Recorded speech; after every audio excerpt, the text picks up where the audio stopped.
प्रथम ओडिया चलचित्र जे सीता विवाह एकथा समस्त को जଣା किंतु ଏହି ଚଳଚ୍ଚିତ୍ର ସହ ଗଞ୍ଜାମର ଏକ ନିବିଡ଼ ସମ୍ପର୍କ ଅଛି ତାହା ହୁଏତ ଖୁବ୍ କମ୍ ଲୋକ ଜାଣିଥିବେ। ଗଞ୍ଜାମର ଦିବ୍ୟସିଂହପୁର ଶାସନରେ ଜନ୍ମଗ୍ରହଣ କରିଥିବା ନରସିଂହ ନନ୍ଦ ଶର୍ମା ପିଲାଟି ଦିନରୁ କଳା ପ୍ରତି ବହୁତ ଆକୃଷ୍ଟ ଥିଲେ। ଗୁରୁ ମୋହନ ସୁନ୍ଦର ଦେବ ଗୋସ୍ୱାମୀଙ୍କ ରାସ ଦଳରେ ସେ ଜଣେ ମୁଖ୍ୟ ସଦସ୍ୟ ଥିଲେ।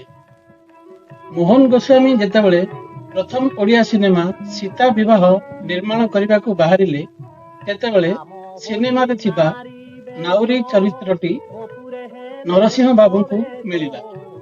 ଖାଲି ଏତିକି ନୁହେଁ, ସେ ଏହି ସିନେମା ପାଇଁ କେତୋଟି ଗୀତ ରଚନା କରିବା ସହ ଗୀତ ଗାଇଥିଲେ ମଧ୍ୟ।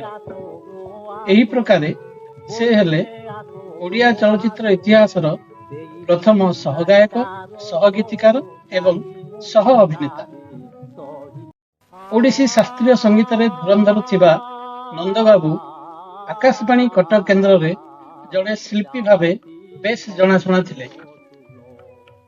ଓଡ଼ିଶୀ ସଙ୍ଗୀତ କ୍ଷେତ୍ରରେ ଆରାଧନା କରୁଥିବା ନନ୍ଦବାବୁଙ୍କ ଶିଷ୍ୟ ମଧ୍ୟରେ ଥିଲେ ପ୍ରଖ୍ୟାତ ଶାସ୍ତ୍ରୀୟ ସଙ୍ଗୀତ ଗାୟକ ସୁରମଣି ରଘୁନାଥ ପାଣିଗ୍ରାହୀ।